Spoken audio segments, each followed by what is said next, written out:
Hello दोस्तों, मैं काजल ठाकुर आप सभी का आपके अपने यूट्यूब चैनल में स्वागत करती हूँ।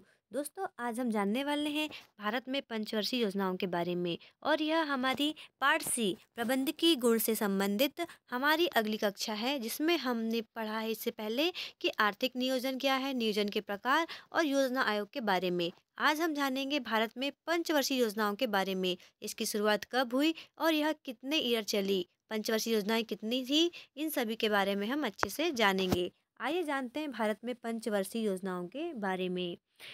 सबसे पहले पंचवर्षीय योजना जो आई थी, कब आई थी? 1951 से लेके 56 के बीच में। कब आई थी दोस्तों?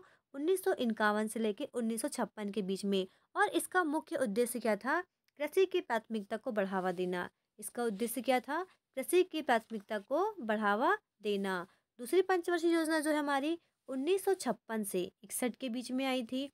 और इसका जो उद्देश्य था वो था उद्योग क्षेत्र की प्राथमिकता, अर्थात द्वितीय पंचवर्षीय योजना में कृषि को ज़्यादा महत्व नहीं दिया गया, तीव्र उद्योगीकरण को अधिक महत्व दिया गया था। तीसरी पंचवर्षीय योजनाएं जो है 1961 से 66 के बीच में आई थी। कब आई थी? 1966 से 61 के बीच में। और इसका उद्देश्य था स्व रिलायंस। क्या था? स्व रिलायंस या स्वयं भारत को आत्मनिर्भर या स्व उत्पादकता अर्थव्यवस्था बनाना, इसका क्या था? प्रमुख उद्देश्य था। चौथी पंचवर्षीय योजना जो है हमारी कब आई थी? 1969 से लेके 74 के बीच में। कब आई थी? 1969 से लेके 74 के बीच में। इसका उद्देश्य क्या था? न्याय के साथ गरीबी कम करना। क्या था? न्याय के साथ गरीबी को कम करना और विकास कार्य तेजी से लाना। आप सोचेंगे कि सीधे तीसरी पंचवर्षीय योजना है, जब ये 5-5 साल की थी तो इसमें बीच में क्यों गैप आ गया? अर्थात 66 से सीधे 69, बीच के जो ईयर हैं 67, 68 और 69, ये जो गैप बीच का समय है वह क्या हुआ, कैसे हुआ? तो दोस्तों, मेरी प्यारी बहनों, आप सभी को हम बता दें, इस बीच में क्या आया था? योजना अवकाश। क्या आया था? योजना अवकाश। जो योजना अवकाश है वो कब से कब तक चला था?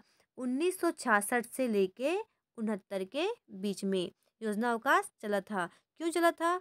क्योंकि तीसरी पंचवर्षीय योजना में कुछ विफलताएं आ गई थी, जिनके कारण जो सरकार है आगे पंचवर्षीय योजनाओं को कंटिन्यू नहीं कर पाई थी और एक एक साल की योजनाएं बनाई थी। अगली योजना है हमारी पांचवी पंचवर्षीय योजना। कौन सी है? पांचवी पंचवर्षीय योजना।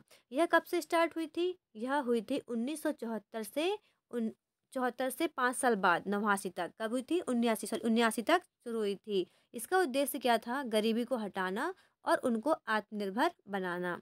और छठवीं पंचवर्षीय योजना, यह 80 से 85 के बीच हुई थी। और यह था पांचवी योजना में जो मतलब इसका उद्देश्य था गरीबी को हटाना और आत्मनिर्भर बनाना। यही छठवीं पंचवर्षीय योजना का उद्देश्य था।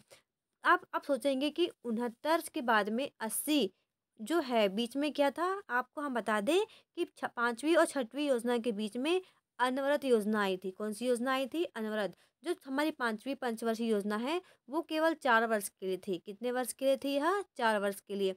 इसके बीच में भी 78 से लेके 80 के बीच में अनवरत योजना आई थी। कौन सी योजना आई थी? अनवरत योजना, जिसके बारे में हम आगे पढ़ेंगे। सातवीं पंचवर्षीय योजना जो है यह हमारी 1985 से 1990 के बीच में आई थी। इसमें फूड प्रोडक्शन, रोजगार उत्पादकता और रोजगार, ये सब क्या थे? इसके मुख्य उद्देश्य थे।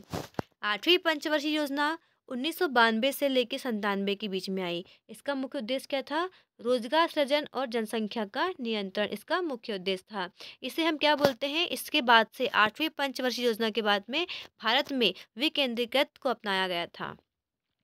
नौवीं पंचवर्षीय योजना जो है हमारी वह 1997 से 2002 तक के लिए आई थी। इसके बीच में जो इसका उद्देश्य था 7%, कितने प्रतिशत? 7% विकास दर को आगे बढ़ाना था।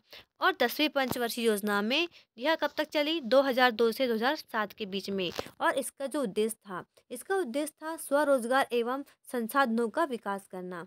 और 11वीं पंचवर्षीय योजना जो थी वो 2007 से 2012 के बीच में आई। इसका उद्देश्य था व्यापक और तेजी से विकास करना। और 12वीं पंचवर्षीय योजना थी, यह आई थी 12 से 17 के बीच में। स्वास्थ्य एवं शिक्षा जो सभी उद्देश्य है, इसके मुख्य उद्देश्य उसको समग्र विकास में सुधार करना था।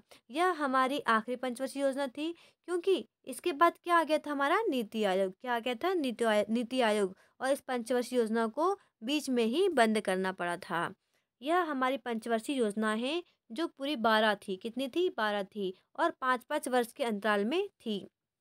किंतु हमारी जो कुछ है बीच में क्या आ गया था, रोलिंग प्लान अनुरत योजनाएं 3 बार आई हैं। कितने बार आई हैं, 3 बार। कितने साल के लिए, एक एक साल के लिए। तो इसे हम अलग से पढ़ेंगे।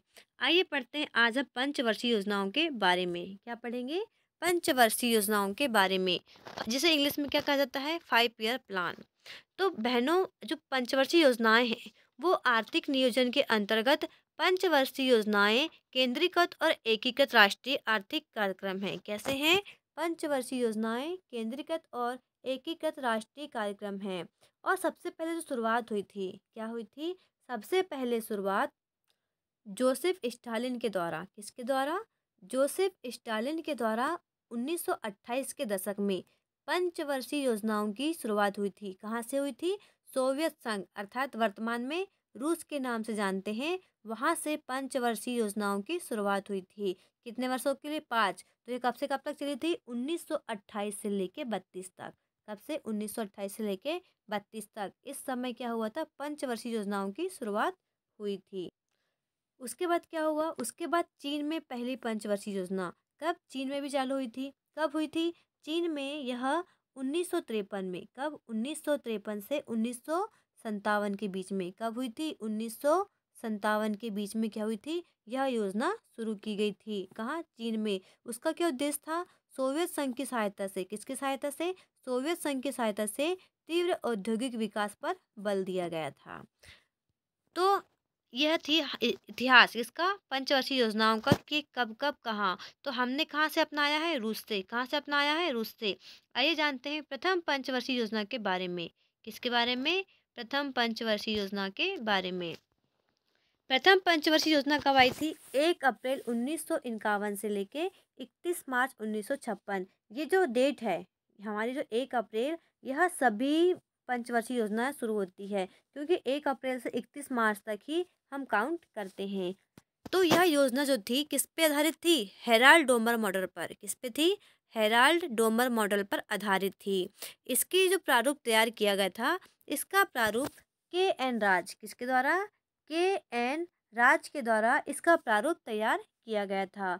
और इस योजना में कृषि को सर्वोच्च प्राथमिकता दी गई थी। किसमें, कृषि को जो प्रथम पंचवर्षीय योजना है उसमें कृषि को सर्वोच्च प्राथमिकता दी गई थी। इसमें सिंचाई, बिजली और परिवहन जैसी बुनियादी ढांचे को भी सम्मिलित करने का और उसे मजबूत करने पर बल दिया गया था। सिंचाई, बिजली और परिवहन, ये कैसे हैं, बुनियादी ढांचे।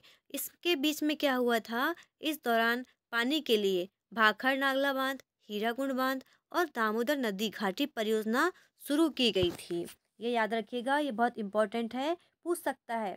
भाखड़ नागला, हीराकुंड और दामोदर घाटी परियोजना है, कब शुरू की गई थी, तो यह हमारी पहली पंचवर्षीय योजना में शुरू की गई थी। और इस समय क्या किया था, साहा नाभिकीय भौतिक संस्थान। कौन सा, साहा नाभिकीय भौतिक संस्थान की शुरुआत कब स्थापना हुई थी, 1951 में। आइए जानते हैं आगे, गांधी ग्राम ग्रामीण संस्थान क्या है, गांधी ग्राम ग्रामीण संस्थान, ये कब इसकी स्थापना हुई थी, कब आया था, 1956 में। आप सभी जो डेट है इन्हें अच्छे से याद कर लीजिएगा और नोट्स भी बना लीजिएगा। 1956 के अंत में 5 स्थानों पर भारतीय प्रौद्योगिक संस्थान ITI की स्थापना की गई थी। कितनी स्थापना की गई थी, भारतीय प्रौद्योगिकी संस्थान 5 थे। कितने थे, 5 थे। और पहली पंचवर्षीय योजना के दौरान विश्वविद्यालय अनुदान आयोग, जिसे हम यूजीसी के नाम से जानते हैं, किसके, यूजीसी के नाम से जानते हैं, विश्वविद्यालय अनुदान आयोग की स्थापना हुई थी, ताकि उच्च शिक्षा को भी मजबूत किया जा सके और जमींदारी प्रथा का उन्मूलन किया गया था।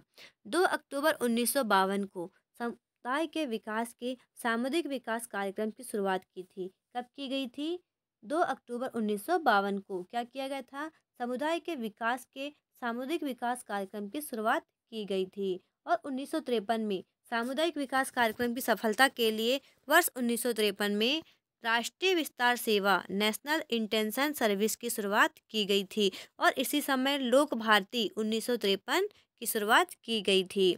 इस हम जानते हैं कि इस समय जो थी प्रति व्यक्ति आय 8% की वृद्धि दर्ज की गई थी और इसमें जो लक्षित दर थी कितनी थी? लक्षित दर हमारी जो लक्षित दर थी वो कितनी थी? 2.1%। और हमने हासिल किया कितना किया था? 3.6% हमने हासिल किया था। यह हमारी पहली पंचवर्षीय योजनाओं की जानकारी है। हो सके तो आप अच्छे से नोट्स भी बना लीजिएगा और अच्छे से पढ़ लीजिएगा। यदि आपको वीडियो हमारी पसंद आती है और हमारे जो फैक्ट हैं आपको पसंद आते हैं तो हमारे वीडियो को सब्सक्राइब अवश्य करें और शेयर अवश्य करें। धन्यवाद।